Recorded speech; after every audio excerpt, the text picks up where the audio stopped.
कहते हैं तो कोई लगता है कोई मार्ग है।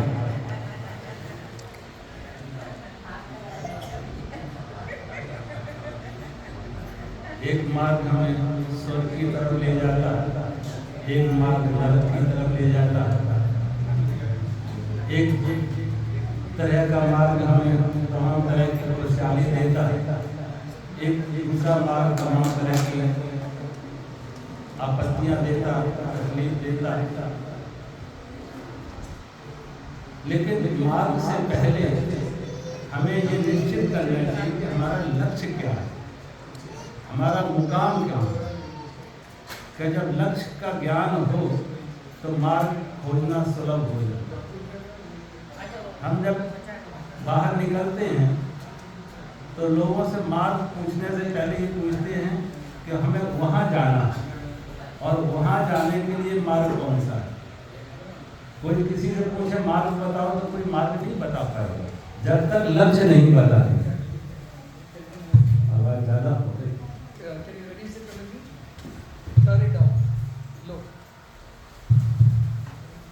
तो मार्ग पूछने से पहले लक्ष्य का ज्ञान होना चाहिए कि लक्ष्य क्या है, मंजिल कौन सी है। अगर मंजिल मालूम है तो मार्ग का ज्ञान हो जाता है। तो हम मार्ग की बात करें उससे पहले हमें ये विचार करना होगा कि हमारी मंजिल क्या है।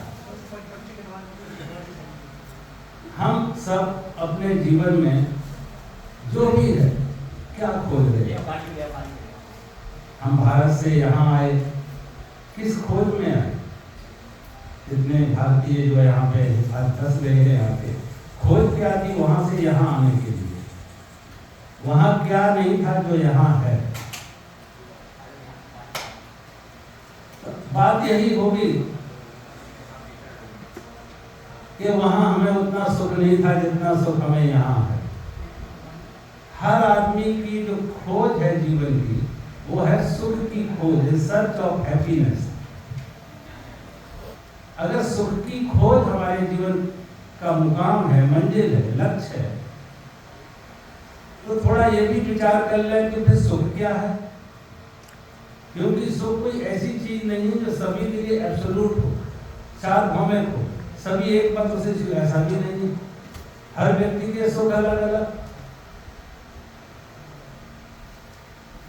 तो सुख क्या है, यहाँ पे दो तरह की विचारधारा आती है। बहुत बड़ी संख्या में लोग हैं जिनकी सुख की परिभाषा है सुख मानी सुविधा, फिजिकल कंफर्ट्स। ज्यादा से ज्यादा सुखी किसे कहते हैं? जिसके पास ज्यादा सुविधा हो उसे सुखी कहते हैं, जिसके पास कम सुविधा हो उसे दुखी कहते हैं। और ज्यादा सुविधा चाहिए तो ज्यादा पैसा चाहिए, ज्यादा कमाना होगा, ज्यादा श्रम करना होगा और अच्छा जॉब खोजना होगा, अच्छी बिजनेस करनी होगी या अच्छी जगह खोजनी होगी जहाँ ज्यादा आमदनी हो, ज्यादा इनकम हो, ज्यादा पैसा आए। और लगभग उसी खोज में यहाँ तक आए कि यहाँ जाके हमें ज्यादा कमाई करेंगे, ज्यादा पैसा होगा और ज्यादा सुविधा होगा तो ज्यादा सुखी होगी। तो हमारा सुख का निर्धारण है कि सुख मानी फिजिकल कंफर्ट, सुविधा। और एक तो नहीं, लगभग 98% लोग इस मत को स्वीकार करते हैं, इस विचारधारा को स्वीकार करते हैं। हम कह सकते हैं 2% या शायद वो भी कम हो।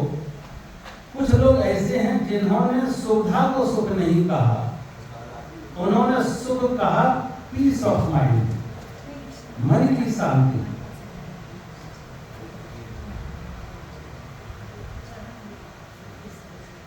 आज कोई भगवान हमारे पास आ जाए और हमसे पूछे कि दो चीजों में निर्णय करो, एक मिलेगी, जो भी मांगोगे, एक अच्छा बिस्तर या अच्छी नींद, तो शायद है लगभग 1-8% के नहीं कहते, अधिकांश लोग यही कहेंगे अच्छी नींद। अच्छा बिस्तर इसलिए चाहिए कि अच्छी नींद आ जाए, और नींद ना आए और बिस्तर मिल गया तो हम इसे प्रोग्रेस नहीं कहेंगे, इसे गेन नहीं कहेंगे, इसे प्रॉफिट नहीं कहेंगे। अच्छी नींद के लिए क्या पैसा चाहिए? क्या किसी जगह का परिवर्तन चाहिए? कि भारत में नहीं थी अच्छी नींद इसलिए अमेरिका में अच्छी नींद आने लगी। हम एक जगह से दूसरी जगह, झोपड़ी में नींद नहीं थी, कोठी में, बड़ी कोठी में नींद आने लगी। छोटी कार थी तब हमें नींद नहीं आती, जब बड़ी कार आ गई तो नींद अच्छी आने लगी। तो कह सकते अच्छी नींद के लिए कि पैसा चाहिए, साधन चाहिए?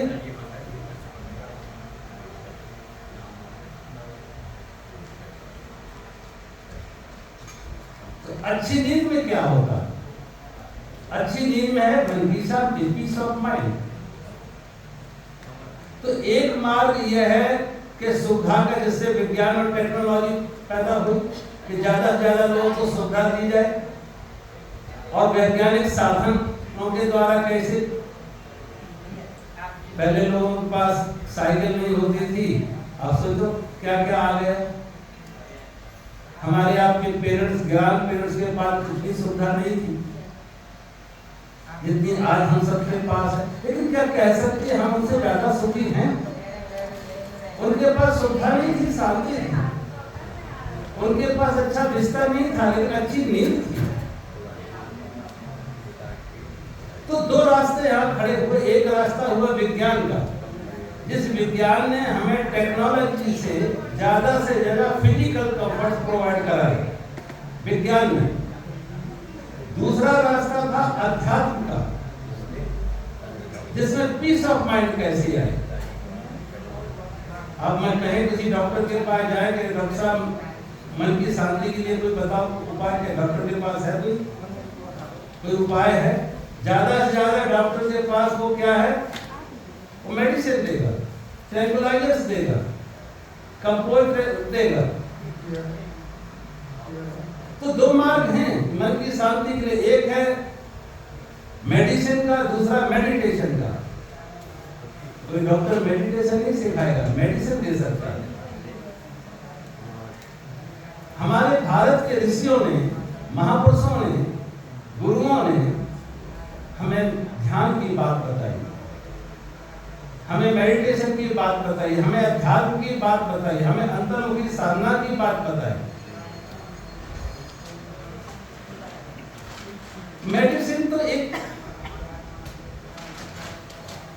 बिगड़ा हुआ अल्टरनेट है। जैसे भूख हमारी जरूरत है, अच्छा भोजन नहीं मिलता तो लोग गंदा खा के भी गुजारा करते और बीमार पड़ जाते। परवर्टेड अल्टरनेट, एक हेल्दी अल्टरनेट ये था मेडिटेशन। पिछले दिनों में कुछ समय पहले साउथ अफ्रीका गए थे, जहां बहुत सारे बच्चे ड्रग एडिक्टेड थे, और जब उनको हमने कुछ प्राणायाम सिखाई, मेडिटेशन सिखाई, उनका ड्रग एडिक्शन छूट गया। जो उनको ड्रग से एक टेम्परेरी रिलीफ मिलता था, रिलैक्सेशन मिलती थी, वो ध्यान से मिलने लगा, प्राणायाम से मिलने लगा। तो सुख, अगर सुविधा है तो टेक्नोलॉजी मदद करेगी तुम्हें, पैसा मदद करेगा, अमेरिका मदद करेगा। और सुख अगर पीस ऑफ माइंड है, मन की शांति है, तो टेक्नोलॉजी से बात नहीं बनेगी, भौतिक विकास से बात नहीं बनेगी। तब हमें चाहिए आध्यात्म, तब हमें चाहिए संत, तब चाहिए ऋषि, तब हमें चाहिए कोई गुरु जो हमें अध्यात्म की तरफ ले जाए, और अंतर्मुखी साधना में कैसे, अंदर से रूपांतरण कैसे। सुविधा नहीं, पीस ऑफ माइंड। जैनियों में 24 तीर्थकर हुए, और 24 तीर्थकर राजा थे। 24 तीर्थकर राजा थे, जो उन्हें राज्य में नहीं मिला, वैभव में नहीं मिला, दौलत में नहीं मिला, और अंतर्मुखी होकर उन्हें ध्यान में मिला। किसी भी जैन मंदिर में आप जाके देखो, जो भी वहां के तीर्थकर है, आंख बंद किए बैठे, आंख बंद किए। हम सिनेमा में जाते हैं, मॉल में जाते हैं, आंख बंद करते हैं या आंख खोलते हैं, क्योंकि हमें लगा बाहर है कुछ सुख, बाहर है कुछ नजारा। लेकिन ये संत, ये महापुरुष, ये गुरु, ये तीर्थकर आंख बंद किए बैठे। क्या मिला उन्हें? भगवान बुद्ध, अभी किसी ने मुझे मैसेज डाला मेरे मोबाइल पर, Lord Buddha left the palace in search of peace. Lord Buddha left the palace in search of peace, और अंग्रेजी लाइन लिखी, we are buddhus in search of palace at the cost of peace. भगवान बुद्ध ने महल छोड़े, सिंहासन छोड़े, सुविधा छोड़ी मन की शांति के लिए, और हम कहते हैं मन की शांति बाद में देखेंगे, पहले पैसा कमा लो। बाद, और बाद कभी आता नहीं, मौत आ जाती, बाद नहीं आता, बाद में टालते रहते। सोचो कि अगर जीवन का सुख, जीवन का लक्ष्य, जीवन का मुकाम, जीवन का मंजिल, जीवन की डेस्टिनेशन पीस ऑफ माइंड है, तो हमें उस तरफ कुछ ना कुछ समय निकालना पड़ेगा, उसको इम्पोर्टेंस देना पड़ेगा, उसको प्रायोरिटी देना पड़ेगा। अभी तो किसी को लोग कहते हैं मरने की फुर्सत नहीं, यानी मौत किसी को पूछ के आई, जो कहते हैं मरने की फुर्सत नहीं, वो मर भी जाते हैं, बहुत पूछती भी नहीं। हमें उसकी इम्पोर्टेंस को समझना होगा, उसकी जरूरत को समझना होगा, और उसके लिए समय निकालना होगा। जब कोई मुझसे कहता समय नहीं है, तो मुझे नहीं कहना लगता कि इसके पास समय है, लेकिन समझ नहीं है। जिस दिन इसकी समझ आएगी, इसकी प्रायोरिटी बनेगी, समय तो निकाल लेते। हम जिसकी प्रायोरिटी मानते हैं, जिसकी जरूरत मानते हैं, उसके लिए समय निकाल लेते। अभी देखो, हमने कहा यहाँ हॉल खाली है, अगर नोट बांटे जाए तो बहुत क्राउडेड हो जाएगा, जगह नहीं मिलेगी, क्योंकि नोट की कीमत उन्हें मालूम है, लेकिन सत्संग की क्या कीमत है, अध्यात्म की क्या कीमत है, उनको नहीं मालूम। तो समझ का अभाव, समय का अभाव नहीं, समझ का अभाव। कभी कभी हम सोचते हैं कि जब हम अभी कभी लोग कहते हैं बचपन के दिन बहुत गोल्डन टाइम था, बहुत अच्छा था। अगर बचपन बहुत अच्छा था, तब तो हम बहुत अल्पज्ञ थे, बहुत समझदार भी नहीं थे। जैसे जैसे हमारी समझ बढ़ी, विवेक बढ़ा, ज्ञान बढ़ा, दुनियादारी की जानकारी हुई, तो जवानी और ज्यादा अच्छा होना चाहिए था, और बुढ़ापा उससे भी अच्छा होना चाहिए था। लेकिन क्यों? जब आप बाल्यावस्था अच्छी थी, तो आज कमी कहां आ गई? बाल्यावस्था में कुछ हमारे पास जो साधन नहीं थे, आज कितने कुछ साधन है, लेकिन फिर भी हम सुखी नहीं। बाल्यावस्था में कुछ 1 रुपए मिल जाता था तो बड़ी अमाउंट लगता था, 1 रुपए को क्या करेंगे, बड़ी दौलत लगती थी, क्योंकि इच्छाएं बहुत लिमिटेड थी, आकांक्षाएं, डिजायर्स, डिमांड्स बहुत कम थी। लेकिन आज 1 रुपया नहीं, 1 करोड़ भी कम लगता, 10 करोड़ 100 करोड़ भी कम लगते, इच्छाएं उतनी अनंत बढ़ गई। सुख का, हमारा दुख का कारण क्या बना, और सुख छिना कैसे? कि सुख बाहर है, वस्तुओं में, व्यक्तियों में, पद में, प्रतिष्ठा में, धन में, मान में, सुख हमसे बाहर है। और सुख हमसे बाहर है, सुख हमसे बाहर वस्तु व्यक्ति में है, तो उस वस्तु व्यक्ति तक जाने के लिए डिजायर चाहिए, कामना चाहिए। अगर मुकाम बाहर है तो मार्ग चाहिए, अगर मुकाम हमारे अंदर है तो कोई मार्ग नहीं चाहिए, सिर्फ समझ चाहिए, सिर्फ होश चाहिए, सिर्फ जागना चाहिए। हमने बाहर माना कि धन में, पद में, प्रतिष्ठा में, मान में बाहर सुख है, तो डिजायर चाहिए, और खोज शुरू हो गई, दौड़ना शुरू हो गया, लेकिन मिला ही तक। धन पाके, पद पाके, प्रतिष्ठा पाके, कामनाएं और बढ़ती नहीं, कामनाएं और बढ़ती नहीं। बचपन में 10 थी तो आज हजारों हो गए, आज हजारों करोड़ भी हमारे लिए कम लग रहे। और जैसे जैसे कामनाएं बढ़ रही, इच्छाएं बढ़ रही, वैसे वैसे हमारा टेंशन बढ़ रहा, स्ट्रेस बढ़ रहा, रेस्टलेसनेस बढ़ रही, दुख बढ़ रहे। और वही कारण बनता है तमाम तरह के, जब हमारा मन परे, रात को हम सोते हैं, हर ये नहीं कि दिन में ये कामनाएं चलें, रात को भी चलती, स्वप्न में। एक सज्जन हमें मिले, कहे महाराज 2 बजे के बाद आंख खुल जाती, नींद नहीं आती। तो मैंने कहा ऐसा करो कि तुम्हारी नींद डिस्टर्ब हो रही है, कुछ दिन ध्यान करके आओ, एक ध्यान का स्टैंडर्ड मैंने उन्हें बताया, वहाँ ध्यान करके आओ, 10 दिन का शिविर चलता, बहुत कुछ तुम्हारा बदल जाएगा, जीवन बहुत चेंज हो जाएगा। जब मैंने 10 दिन की बात कही तो सज्जन कहने लगे, स्वामी आप 10 दिन की बात करते हैं, 10 घंटे की फुर्सत नहीं, इतना काम, सैकड़ों नौकर लगे हुए हैं लेकिन काम नहीं संभाल पा रहे, 10 घंटे का भी समय नहीं। तो फिर मैंने कहा देखो आदमी बीमार होगा तो एडमिट तो होना पड़ेगा, ये तो आप नहीं कहोगे डॉक्टर को, कहोगे डॉक्टर दवाई आप ले लो, आप तो हॉस्पिटल ही में रहते हो, एडमिट की जरूरत नहीं। बीमारी हमें है, हमें एडमिट होना होगा, औषधि हमको खानी होगी, दवा हमें खानी होगी। कहा स्वामी फुर्सत नहीं, मरने की फुर्सत नहीं। और दुर्भाग्य तो व्यक्ति बिना फुर्सत के मर गए। जो कहते थे काम नहीं चले, काम रुका किसी का? आज तक कितने लोग आए और गए, कोई काम रुका यहाँ किसी का?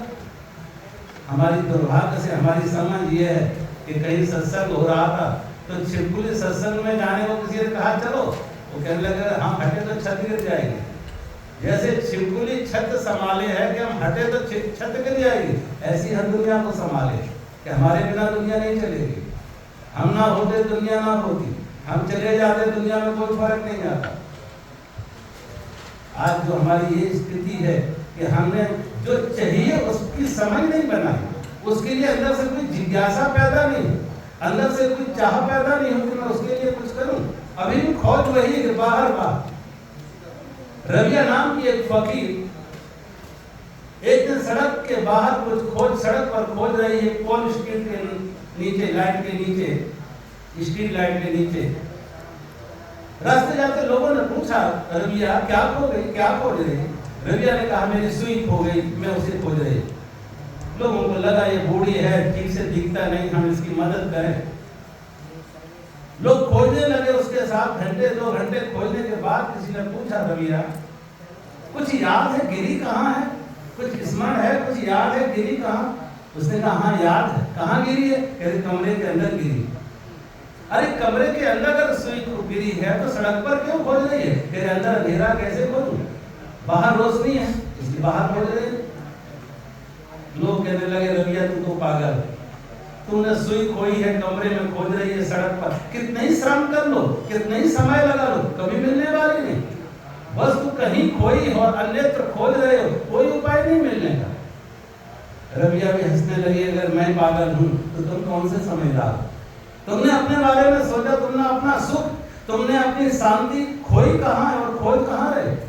तुम अंदर से अशांत हुए, अंदर से रोग, अंदर से बीमार, अंदर से तनाव, अंदर से स्ट्रेस, अंदर से खोज हमारी भी बाहर है। और ज्यादा पैसा आ जाए, और बड़ी कुर्सी मिल जाए, और बड़ा संसार का विस्तार हो जाए, मिला किसी को? रबिया कहने लगी तुम ही बाहर बाहर खोजो और किसी को मिलने वाली नहीं। आज तक किसी को नहीं मिला, एक व्यक्ति नहीं मिलेगा जो कहे कि धन पाके तृप्त हो गए, पद पाके तृप्त हो गए, संसार किसी वस्तु को पाके बस अब कुछ नहीं चाहिए, डिजायर पूरी हो गई। किसी की हुई?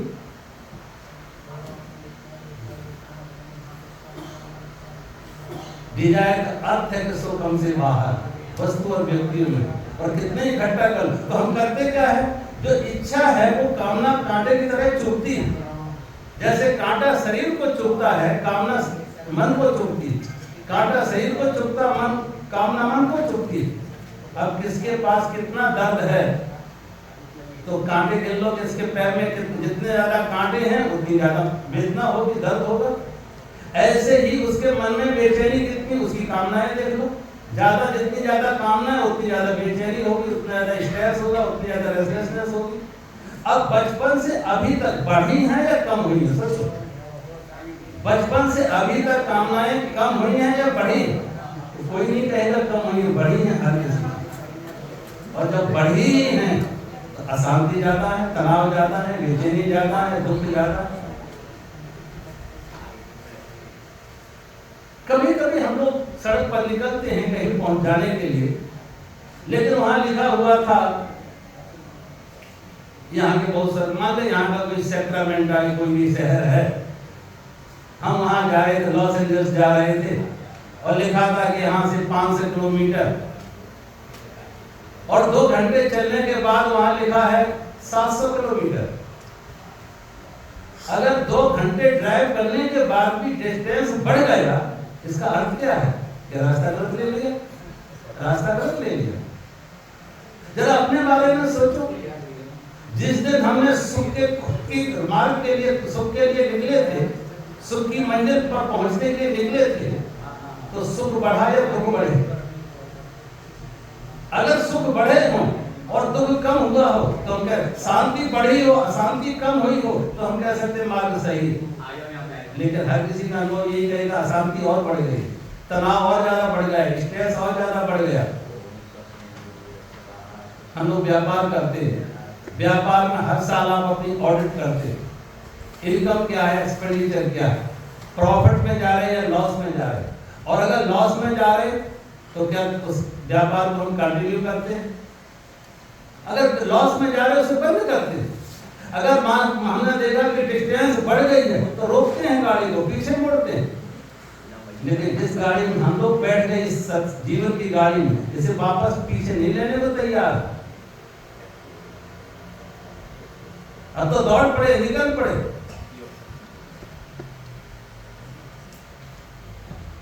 और कोई सिकंदर कभी नहीं पहुंचा, ध्यान रखना।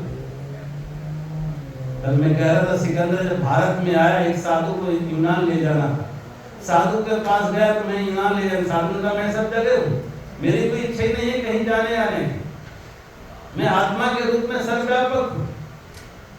सिकंदर को बात समझ नहीं आई, कहा तुमने शायद पहचाना नहीं, मैं सिकंदर महान हूँ। साधु हंसने लगा, जो खुद अपने मुंह से अपने को महान कहे उसकी महानता पर संदेह होता। पूछा क्या करते हो?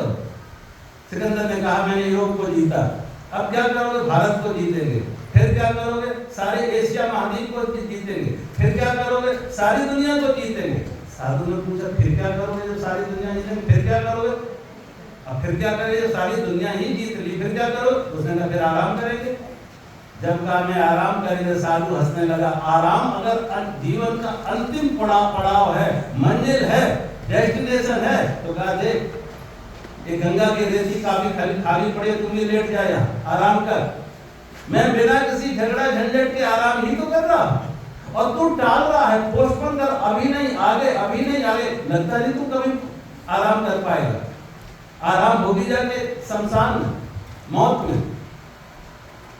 सिकंदर ने कहा मैं तुम्हारी बातों से बहुत प्रभावित हूँ, भगवान से प्रार्थना करता हूँ कि अगले जन्म में तुम्हारा जैसा साधु बनूं।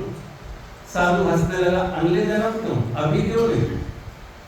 मेरे जैसा साधु बनना क्या लगना है? तोड़ फेंक की नंगी तलवार है, छोड़ दे झूठी महत्वाकांक्षा दुनिया को जीतने की, स्वयं को जान, स्वयं को जीत। लौटा दे वापस से फौज फाटा। सिकंदर ने कहा नहीं, अब तो निकल पड़े। लोग क्या कहेंगे, बेइज्जती हो जाएगी कि सिकंदर वापस लौटा है, अब तो दुनिया को जीतेंगे। और सिकंदर दुनिया को जीतता और आराम करता, उससे पहले मौत आ गई। और कहते मरते समय उसने अपनी लास्ट में लिखी, अंतिम इच्छा व्यक्त की, लास्ट में लिखी कि मरने के बाद मेरे हाथ धरती से बाहर निकाल देना, कि दुनिया के लोग समझ सकें कि सिकंदर भी खाली हाथ गया, कुछ लेके ना गया। कहते हैं वो साधु भी मरा, जिस साधु को यूनान ले जाने की बात करता था, और सिकंदर भी मरा। जब दोनों कहते हैं उस स्वर्ग के मार्ग पर जा रहे थे, रास्ते में भेंट हो गई, तो सिकंदर यद्यप निर्वस्त्र था लेकिन फिर भी हंसा, अपनी नग्नता छुपा के फिर भी हंसा कि देखो एक बादशाह और एक भिखारी फिर मिल गया, एक बादशाह और एक भिखारी फिर मिल गया। साधु मुस्कुराया, तो कहा कि मैं ठीक कहा कि एक भिखारी और एक बादशाह फिर मिल गया। लेकिन विचार करो कौन बादशाह है कौन भिखारी। अब मैं बादशाह हूं और तुम भिखारी हो। मैं सब बहुत कुछ लेके आया और तुम बहुत सब कुछ कमा के आए। जिन्हें आज बादशाह कहते अंततः वो बादशाह नहीं भिखारी साबित होते। सब कुछ छूट जाता, सब कुछ छिन जाता। रोते हुए रोते रोते आए थे, रोते रोते चले गए, क्या पाए? हमें खुद समझना पड़ेगा कि जीवन का लक्ष्य क्या है और उस लक्ष्य को कैसे हासिल किया जाए, और उसके लिए तड़प हो, एक प्यास हो, एक जिज्ञासा हो। तो हम ये नहीं कहेंगे टाइम नहीं है, समय नहीं है, मरने की फुर्सत नहीं है। ये सब झूठी झूठी बातें हैं। जब हम किसी को नहीं चाहते हैं तो समय ना होने का बहाना कर देते हैं। अगर जीवन का लक्ष्य पीस ऑफ माइंड है, मन की शांति है, तो बहुत इस संग्रह की बहुत जरूरत है। तो वो कहीं भी आप जाओ, वो आपके साथ जाएगी। अब हम यहाँ हैं तो भी मन की शांति, और इंडिया में तो भी मन की शांति। मैं कुछ यहाँ लेने नहीं आता, ऐसा नहीं कि मैं वहां तो इसलिए यहाँ कुछ लेने आ गया। कभी कहीं मैंने कहा, कल मैं कह रहा कि फ्लोरिडा में किसी ने मुझे ऑरलैंडो में बुलाया कथा के लिए, सत्संग के लिए। कहने लगे महाराज जी आप क्या चार्ज करते? मैंने कहा मैं कुछ चार्ज नहीं करते, मेरे पास बहुत है, जरूरत से ज्यादा है। जितनी हमारी जरूरत नहीं है इसमें, उससे ज्यादा भगवान ने कृपा की। हम लेने नहीं आते हैं, जो हमने अनुभव किया, जो शास्त्र पढ़े, जो महापुरुषों से, गुरुओं से सीखा, मैं सोचा आपके साथ शेयर कर लूं। शायद किसी की आंख खुल जाए, किसी स्वप्न से कोई जाग जाए। लेने की इंडिया में क्या कमी है? और कितना चाहिए आदमी को? कितनी रोटी खानी है, कितने कपड़े पहनने, कितनी जगह चाहिए रहने की? उससे कई गुना ज्यादा परमात्मा ने कृपा की।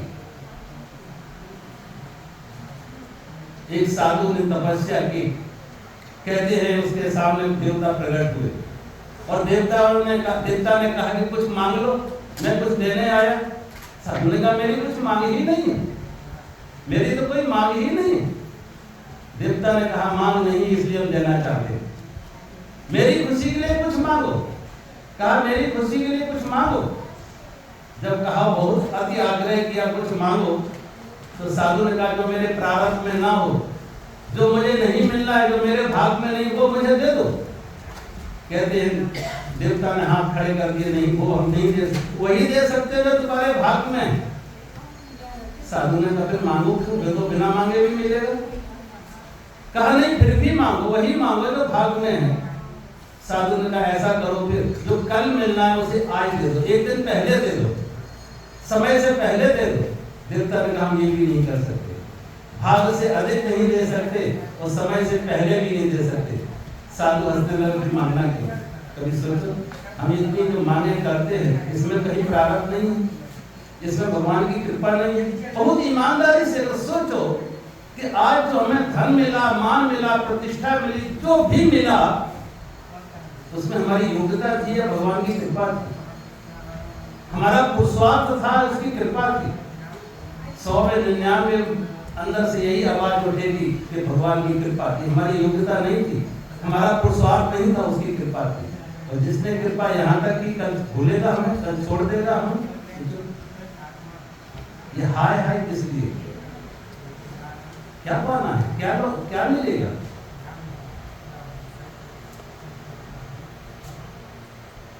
किसी राजा ने अपने मंत्री को बुला के कहा जरा हिसाब लगा के देखो हमारे खजाने में कितनी धन संपदा है कि आगे आने वाली हमारी पीढ़ियां कुछ ना करें, तब भी उन्हें भोजन वस्त्र आवास की असुविधा ना हो। साधु ने हिसाब लगाया, मंत्री ने हिसाब लगाया, उसके मंत्री ने, वजीर ने हिसाब लगाया और कहा राजा के खजाने में इतनी दौलत है कि एक दो पीढ़ी नहीं, 9 पीढ़ी तक कुछ भी ना करे तब भी उन्हें भोजन वस्त्र आवास की असुविधा नहीं होगी। 9 पीढ़ी तक, अप टू 9 जनरेशन। राजा दुखी हो गया, लेकिन फिर 10वीं पीढ़ी का क्या होगा? 10वीं पीढ़ी का गुजारा कैसे होगा? अब इतनी शक्ति नहीं है, यौवन नहीं है, बुढ़ापा आ गए, शक्ति नहीं कि और ज्यादा युद्ध लड़े, राज्य का विस्तार करें, धन संपदा लूटे। इसलिए वृद्धावस्था में तो लोगों को देखो, कामनाएं तो बढ़ी हैं, कामनाएं कम नहीं हुई, लेकिन शक्ति क्षीण हो गई है तो बीपी बढ़ने लगते। हाँ ये पाना था, नहीं पा सके, और बहुत लोगों को देखो खुद नहीं पा सके तो बेटों को धक्का देते, तुम पाओ, तुम दौड़ो। ना खुद में कुछ पाया, ना बच्चों को कुछ पाना, उनका अपना कोई विवेक जागृत नहीं होता। 10वीं पीढ़ी का क्या हुआ? परिणाम ये हुआ, बीमार रहने लगा, बीपी बढ़ने लगा, और बीपी बढ़े तो कितने रोग, ब्लड प्रेशर अगर बढ़ गया, ब्रेन हेमरेज हो जाए, किडनी डैमेज हो जाए, पैरालाइज हो जाए, कितने रोगों का कारण? 90% डिसीज साइकोसोमेटिक। मंत्री ने सोचा कि अब मैंने अगर 10वीं पीढ़ी कर दी, 11वीं की सोचता, कोई उपाय नहीं है, खाली ही देखना है, अभाव को ही देखना है, अभाव जीवन में सदा रहेगा। मंत्री सुबह के समय रोज बाहर जाता था शहर के लिए, तो उसने देखा एक साधु नगर से बाहर, शहर से बाहर साधु रहता, कुटिया छोटी सी उसकी, और सुबह शाम लोग जाके उसके पास सत्संग सुनते। साधु को देख के बहुत प्रभावित हुआ और साधु से प्रार्थना की, महाराज कल का भोजन आप महल में आके करें, मुझे खुशी होगी। आमंत्रित किया, साधु ने भी स्वीकार कर लिया, और जब साधु ने स्वीकार कर लिया, भोजन के लिए राजा ने साधु को भोजन कराया, भोजन देने लगा, महाराज रात्रि का भोजन साथ लिए जाओ, कुछ पैसे देने लगे, भविष्य में काम आएंगे, आगे काम आएंगे। साधु हंसने लगा, जिस परमात्मा ने आज दिया को कल नहीं देगा, जिस परमात्मा ने दिन का भोजन दिया कि वो रात्रि का भोजन नहीं देगा। राजा को होश आया कि इस साधु को रात का भोजन कहाँ मिलेगा, कल का भोजन कहाँ, इसकी भी चिंता नहीं, और हम 10वीं पीढ़ी के लिए रो रहे, हम 10वीं पीढ़ी के लिए ब्लड प्रेशर बढ़ा रहे। एक उस राजा की का समझ नहीं है, हम सबकी समझ नहीं, हमारे लिए पर्याप्त है, लेकिन बेटों के लिए कमा के जाए। ऐसे लगता है जैसे बेटे को सब अपंग होंगे पैदा, कि उनको बुद्धि नहीं होगी, उनको हाथ पैर नहीं होंगे, खाली उनको खाना। जिस परमात्मा ने हमें दिया वो परमात्मा हमारे बच्चों को नहीं देगा। जिस परमात्मा ने बच्चे पैदा होते उससे पहले माँ के स्तन में दूध दिया, किसी ने मांगा था, कोई कोशिश की थी?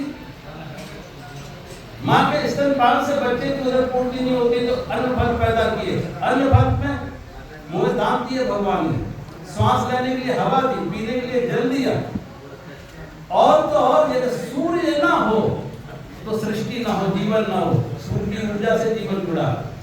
और गीता भगवान कहते हैं पचामन्नम चतुर्विधम, 4 प्रकार के भोजन को हम पचाते हैं। हम तो रात्रि भोजन करके सो जाते, उस खाए हुए भोजन से रक्त मांस मज्जा कौन बना रहा?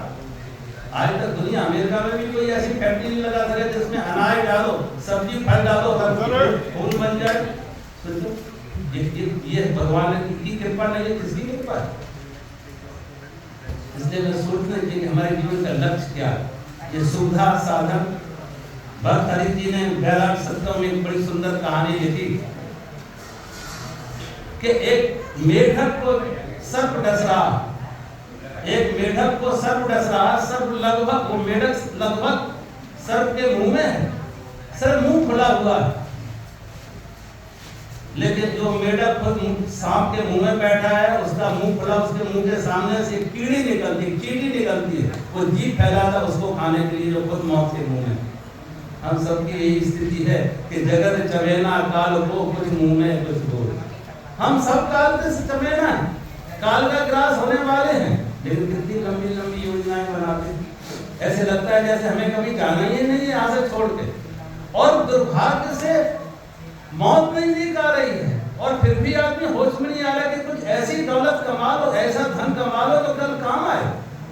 बुद्ध की भी मौत हुई, महावीर की भी मौत हुई, नानक की भी मौत हुई, कबीर की मौत हुई, लेकिन कबीर लिखते हैं जा मरने से जग डरे मेरे मन आनंद। कबीर कहते हैं जा मरने से जग डरे मेरे मन आनंद, और मरने से ही पाएंगे पूर्ण परमानंद। कबीर मौत को भी हंसते हंसते आलिंगन करते, स्वीकार करते हमारी आपकी, क्योंकि उन्होंने वो पा लिया जैसे मौत नहीं छीन पाएगी। बुद्ध ने वो पाया, महावीर ने वो पाया, कबीर ने, नानक ने, मीरा ने वो पाया जैसे मौत नहीं छीन पाएगी। और हमने जो पाया वो कल मौत छीन के हाय हाय करते रोते रोते जाएंगे। मैं अंतिम बात कह के बात समाप्त करूंगा, आपका समय हो रहा। मैं एक बार दिल्ली से पंजाब जा रहा था, रेलवे स्टेशन पर बैठा था, आज से लगभग 40 साल पहले की घटना।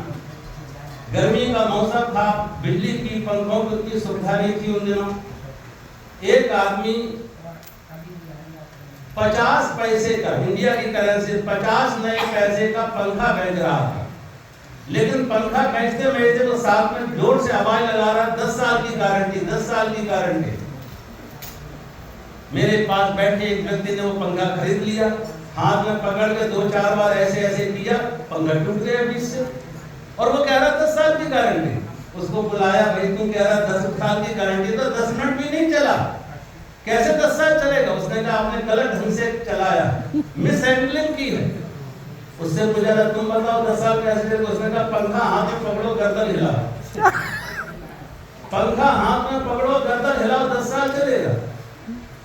मुझे समझ आई 10 साल नहीं चलेगा, 10 पीढ़ियों तक चलेगा। पंखे का कुछ नहीं बिगड़ेगा, लेकिन गर्दनें हिल हिल के पहुंच जाएंगी। आज हमारी स्थिति वही है कि हम गर्दनें हिला रहे और तिजोरियां भर रहे हैं। गर्दनें हिला हिला के तिजोरियां भर रहे हैं, तिजोरियां भर जाती है और हम चले जाते, बैंक अकाउंट बढ़ जाते और हम चले जाते। क्या पता गए कुछ काम आया? इसलिए हम जो शुरू की थी कि हमें समझना चाहिए हमारे जीवन का लक्ष्य क्या है, मुकाम क्या है, मंजिल क्या है, डेस्टिनेशन क्या है। अगर पीस ऑफ माइंड है तो आपको अध्यात्म चाहिए, ध्यान चाहिए, भजन चाहिए, प्रार्थना चाहिए। और अगर तुम्हारा जीवन का सुख कंफर्ट्स है तो उसको पैसा चाहिए, टेक्नोलॉजी चाहिए। लेकिन ध्यान रखना, आज तक किसी को मिला नहीं कंफर्ट्स में, और आपको भी नहीं मिला, मुझे मालूम है, आप में से किसी को नहीं मिला।